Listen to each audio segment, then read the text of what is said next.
What's going on, everybody? Back here to do the fourth out of 6 videos. If you're new to this channel, I'm Dennis Shipley, Dennis Shipley Fishing on all social networks. And this series basically is breaking down what it cost and my experiences of what I've been going through as a rookie, especially a 50-year-old rookie. Never done anything on this level before. So,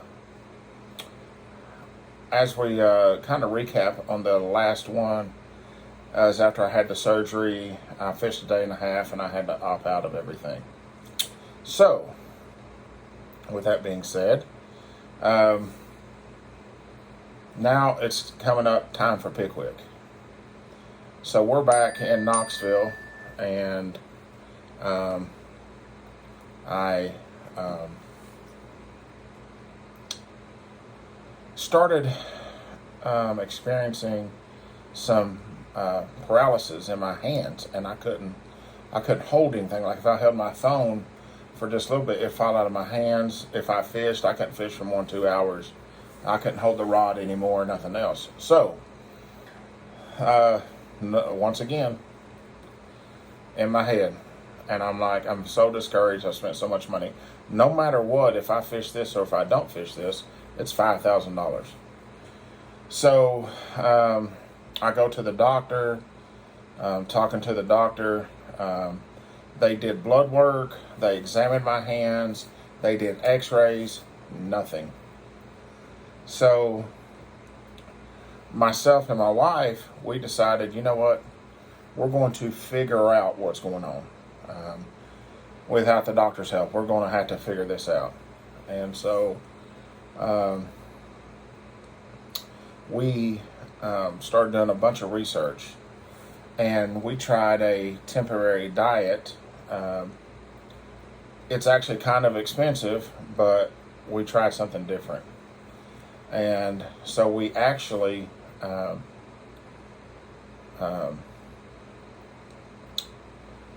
it was all meat and nothing but water, and we tried that.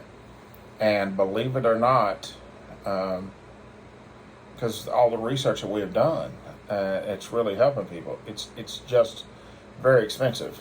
Because think about it. If you're eating meat, you should eat 6 times a day. If you're even eating small meat 6 times a day, that gets expensive. But we were doing it anyways, and so my hands started getting better. They're still a little sore at my thumbs, not much. So that actually helped, but it didn't help soon enough. So I had to make the decision, because I knew that they were going to be down there in July. I knew it was going to be hot, and still recovering from all this, and may not be able to hold the pole. I made a decision that I wasn't going to fish Pickwick. In a way, I'm glad that I didn't, because it was so hot, a lot of boat traffic. I don't think that I was still prepared, but I still had to pay the entry fee. So all the other expenses come with it didn't. So that one was only $5,000. So I had to make an executive decision. I either had to quit fishing, or I had to figure out a way and change my mindset. So that's what I started working on. And through all the trials and tribulations that I've had going on in my life, through this COVID and some other things like that, man, I went from being a super positive person to somewhat negative. Shouldn't have been, but I did. So with that being said, I changed my whole mindset, and I had to figure out the way that I was whenever I traveled and I played softball, how confident that I was. It didn't matter if I was confident in the team that I was playing for. I was confident in my ability to do what I knew that I needed to do. I needed to transform that into fishing. And by listening to professional fishermen and good fishermen, and I'm going to give the credit where credit's due. I listened to an interview with John Cox. I know I talk about him a lot, but you know, I just what he said hit home. He fished up in New York, and he didn't have any fish finders. He didn't have the live scope. He didn't have none of that. He didn't even have spotlight. But he fished a shallow, and he stayed in an area because he was trying to do this thing where he didn't get disqualified with the Bassmaster Classic. Bassmaster Elite Series, trying to make the Classic. Stayed in one little area, the whole 9 yards, and he still made it into the top 10, fishing for smallmouth, fishing the way that he knows how to fish. And I heard him say, the fish, I'm always going to fish the way that I want to fish. I just have to find the fish. Okay. And I put that into my mindset. I'm going to fish the way I know how to fish, but I got to find the fish. So what I have done in preparation for Winnebago, I am telling myself that I know for a fact I'm going to do good. I'm building my confidence up within myself. And I feel that's something that I need to do. I have to build my own self-confidence up. And people out there, guys and girls, because there's some girls coming up who are flat sticks. That Midwestern girl fishes kayak, she's a stick. And there's other girls out there who are sticks, So the kids and men, and if you want to pursue, no matter what, guys, if you can somehow financially do whatever your dream is, it doesn't matter what it is. Never give up on that dream. And I wanted to give up on my dream this year. I wanted to give up. And I almost quit. Thoughts in my head, I'm not good enough. I know that I am. Thoughts in my head, I can't compete with these young guys. And it's hard. These guys, these younger guys, they're sticks. I get it. But my name's Dennis Shipley. And I believe in myself. If I don't believe in myself, who's going to believe in me? And that's the thing about it. Whenever I played softball, you would go in somewhere and, if I wasn't steroided up or something else, oh, well, who's this guy? I wanted that. I want the doubters, and that's the thing. No one that I fish against, in my mind, they you know what, I can't speak for them, but I'm putting it in my mind. They don't think I got a chance. Who's Dennis Shipley? Oh, it's this nice guy, because I want to be nice to everybody. But who is this guy? Who cares who this guy is, basically? That's what I'm putting in my mindset, that they don't care who I am. They're not intimidated by me.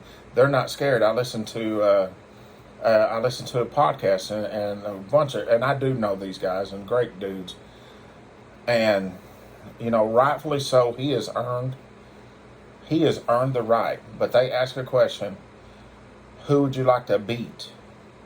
There was 4 of them. 3 out of 4 all said John Succop. He's earned that right. He's won 2 events. I take nothing away. That boy's a stick. The other guy said Keith Carson.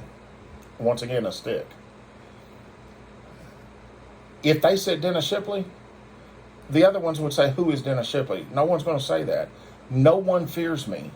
No one's intimidated by me, because I haven't gave them a reason to fear me. I haven't gave them a reason at all to even know who I am. This is the mindset that I'm telling myself. Back whenever I played football, I put that in my mindset. Even though I'm a big guy now, I was real small back then.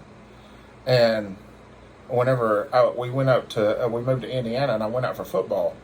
And when you play football up there, if you're at a certain weight, they won't let you play with the big boys. They won't let you play varsity if you're too little. I was at that weight line, and he said, so kind of like having a JV in a way. You can play with these guys, or you can play, and this is exactly how the coach said, or you can try to play with these guys. And I'm like, oh, who do you think I want to play for? Well, guess who was a starting running back? That's right, I was. Because I wasn't scared. I was the smallest guy on the team. and I started running back, and we actually won the state up there. No one could beat us, and guess what? I won a few most valuable players of the game. Wonder why? 4 touchdowns in the game. Because they couldn't touch me, because ever since that I was little, I had asthma real bad. And I would play football, and I was really fast, but I would have an asthma attack, and I'd miss football. And so I had to have a mindset, just because I'm the smallest guy, I'm going to be the best guy. So in anything that I do, I can remember playing golf with some friends. And the first time I ever played golf, the first time I ever played golf, you're going to shoot 100 something. So I shot 100 something, and they made fun of me. Golf's a hard sport, but it made me so mad. But I was so determined, and I practiced, and I practiced, and I practiced, and I practiced, and I practiced, and it took a very, very long time. I didn't do it because I thought I could go pro, because I knew I could never go pro, but I just wanted to beat them. I wanted, because they made fun of me.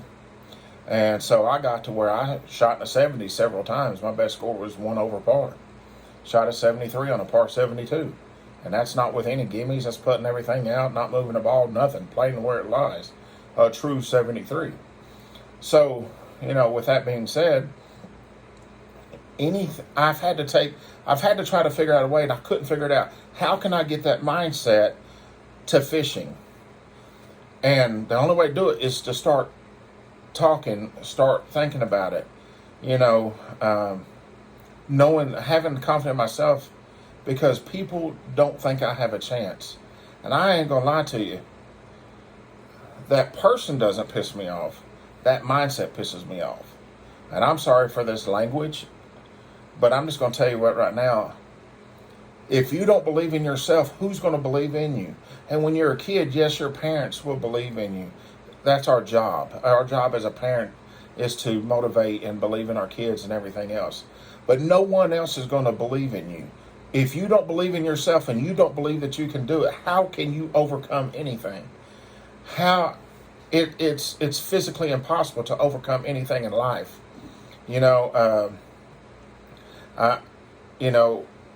There's so many things, whether it be sports, fishing, or doing something. Maybe you don't want to be a professional fisherman. Maybe you just want to have an awesome career. And maybe you just want to make a lot of money, but how can I ever get there? Well, how you get there is you put that in your mindset that no one's going to stop you. One of the people that I listen to that I'm really excited when I listen to him, and the way that he talks and where he come from, his name is Grant Cardone. And I'm going to tell you what right now, that man right there fires me up, because where he came from and what he did and where he's at, he's a billionaire now, self-made billionaire. He didn't have people handing anything to him, and he worked his rear end off to get to it. And there's story after story after story after story. My little cousins play football, and they're monsters, and they're twins, and they're just both really good. And the one twin's a little bit bigger than the other twin. Well, they're freshmen, and so the coach is not letting the one play varsity, the bigger one. That's because he didn't work hard enough. And I got a phone call today, and tell you what I feel that is amazing. Actually, technically, because I'm putting this up on Friday, so on Thursday I get a phone call, and they had to tell him to quit hitting so hard today because it's in his mind. And he went out there and he busted his tail. Look at Michael Jordan. Michael Jordan got cut his freshman year, and now he's the GOAT. They can say anything they want to about LeBron James, which I can't stand. Michael Jordan is the true GOAT. So, but he worked his rear end off to get there. And if you don't have hard work and dedication, how do you think Bill Dance become the name that he is? Kevin Van Dam become the name that he is? Jacob Wheeler works hard. I'm going to tell you what, boys. I go to Chickamauga and fish these little jackpot pot tournaments that cost $20. Guess who's in there? And I've watched him get it handed to him and not win. You think, well, Jacob Wheeler shows up, he's going to win. No, them boys that fish them lakes, and that's all they fish. They know every hump. They know where they're at and everything else. But it's made him a better fisherman because he works his rear end off to do it. So, I'm just going to tell you, do whatever it takes. And you motivate yourself. Believe in yourself, because no matter if it's fishing, baseball, basketball, baseball, golf, tennis, swimming, careers. Anybody who watches this, you can be and do anything you want to do. Okay, well, I really like basketball, and I'm only 5'7". Well, guess what? I can tell two basketball players right now, 1'5'7", 1'5'3", that made it into the NBA. Anything is possible when you set your mind to it. If you want to be a professional fisherman, get prepared, get your mindset right, and you know what? You can't do none of this without God. I'm just going to tell you what right now. Some people will handle religion different than other people, and some people may be more spiritual. But how many people do you know that are super successful and they're like, well, I want to thank God? I'm just telling you what right now. God has never failed at anything, and I'm not here to preach to you all, but God has never, ever had an L. Everything he does is got a W. And, you know, real quickly, I'm going to pull something up for you all. And I'm going to try to put this into an easy definition from you all. And I always put up there Matthew 7:7. And so this is the easy language. This is not, you know, the King James or nothing else. So there's so many different Bible ways, but I want to make this easy for every single person out there, guys. And I'm not the perfect Christian, and I do love the Lord, and I've been discouraged with the Lord. I'm man enough to say it, guys. But God will answer your prayers on time. And it says in Matthew 7:7, Jesus said, go on asking God for what you need. Then God will give it to you. Go looking for what you need, then you will find it. Go knocking at the door, and God will open it for you. That's verse 7. There's many ways, many versions. I just put it on the easy version so you guys would understand. If you read that whole chapter of Matthew 7:7, it will really help you out. And I challenge you to do this, guys. You want to be better, put God in your life, and you don't have to be the perfect Christian, but you just got to love the Lord. I want to read verse 8 real fast. Everyone who asks for something will receive it. Wait a minute. Let me put the asterisks here. Well, I want to win the lottery, but would it change you if you won the lottery? Would you still love the Lord if you won the lottery? Would it change you as a person? God will give you anything that you ask for as long as you are willing to receive it and as long as you can handle it when you receive it. So let me finish this verse and then I'm done. God will open the door for everyone who knocks on it. If you knock on the door, God will open it. And I firmly believe that's why you see in every one of my videos I put never give up, because you can never give up. Just because you have setbacks does not mean that you have to give up. And I always put Matthew 7:7. If you ask, he'll give it to you. If you knock, he'll lead you the way to open the door. So guys, I'm just going to tell you what right now. I've had some setbacks. And I wanted to give up. I prayed for this. My mom and dad would make me pray. And I prayed for this starting at about the age of 7, 8 years old. I'm 50. And I'm getting to live my dream. God answered the prayer. Think about that. About 42 years later. Because that's when I thought I could handle it. I thought I was mentally prepared, but I wasn't. But I'm going to tell you what right now. You can do anything that you set your mind to. God will open up the door. Look, I appreciate everyone who watches this. And if you ever need to talk, you can send me a message on here. Look me up on my social medias, Dennis Shipley Fishing. Send me a message. You need to talk. You need lifted up. You need encouragement. I will be there for you. And I appreciate each and every one of y'all. I'm going to record stuff at Winnebago. And I'm gonna stay more fluent. I'm trying to understand these things at 50 years old, trying to understand this GoPro stuff and all this other stuff. It's pretty hard. I got some fishing clips. I just got to figure out how to upload them. But guys, I appreciate each and every one of y'all. And God bless you all. Y'all have a great day. Stay tuned. Winnebago up next. And I'm going to have a good time. I really think that I'm going to win this. Whether I do or don't, in my mindset, guess what? I'm winning. Y'all have a good one. Thank you for watching the video. Don't forget, like, share, subscribe. Have a good week.